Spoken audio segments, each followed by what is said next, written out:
Hello guys! Meron palang ganitong tanawin. So, relaxing na makikita mo yung overview ng Sierra Madre. Ayan! Ayun na nga guys. Bumiyahe kami simula dito sa Bulacan papunta sa San Mateo Rizal kung saan matatagpuan namin yung Casa Peregrine kung tawagin. Ayan, binaybay namin yung Quirino Highway bago kami makarating doon. Ayan. So, ayan, habang binabaybay namin ang Quirino Highway, sobrang init guys, hanggang sa dulo. Ayan, pagdating ng Marikina River Basin, dun ka liliko, ayun nung papuntang Casa Peregrine. Natatagpuan po ito sa Pintong Bukawe. Ayan, iyan yung mga nadadaanan ng ayan na yung barangay Pintong Bukawe, kung saan matatagpuan yung Casa Peregrine, kung saan mo makikita yung napakagandang tanawin. Ayan na, papunta na. Eto na nga guys, meron din silang parking dito sa taas at meron din sa baba. But of course, mas pinili namin mag-park dito sa taas. Ayan, yung harap ng Casa Peregrine. So, tamang-tama lang na doon kami nag-parking sa taas kasi marami na rin palang nakapark dito.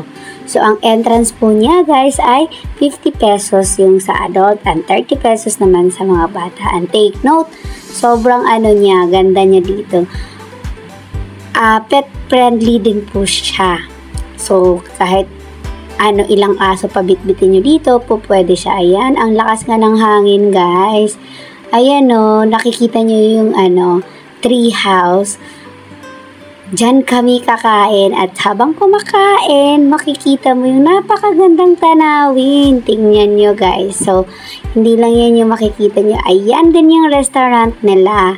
Yun nga lang, may medyo kamahalan yung restaurant nila. But of course, pwede nyo siyang tikman para hindi naman masayang yung punta nyo dito. Ayan.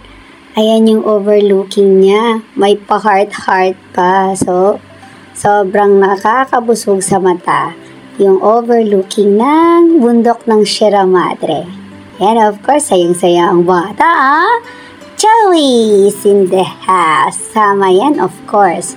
So, ayan na nga, bumaba pa kami. Hindi lang yan sa taas, mayroon pa siyang babaan. At saka, meron dong tanawin. But of course, dahan-dahan lang kasi. Syempre, mahirap na bangin kasi ang iyong huhulugan. Ayan na nga, tuwang-tuwa naman si Joey. But of course, pagod na pagod siya, kawawang bata.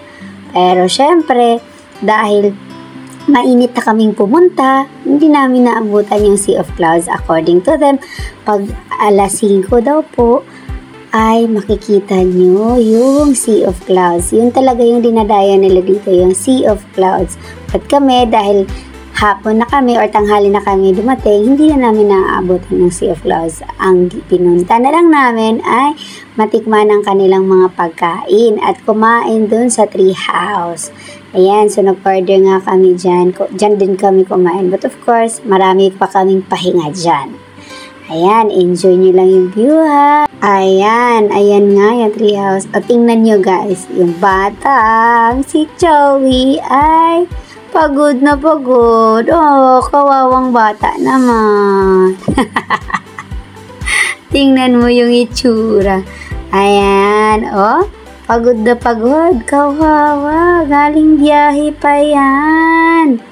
So, ayan guys, yung tree house kung saan pag nagda-dine-in ka, pwede kang kumain dyan. Ayan, hindi lang para lang yan sa mga nag-overlooking. But of course, dyan din po yung kainan nila. Kung saan dyan ka nag-order dyan dito mismo. And then, dun ka kakain sa may tree. Ang sarap ng hangin dito guys. O ano pang hinihintay nyo? Punta rin kaya dito sa Casa Peregrine ng San Mateo. Bye!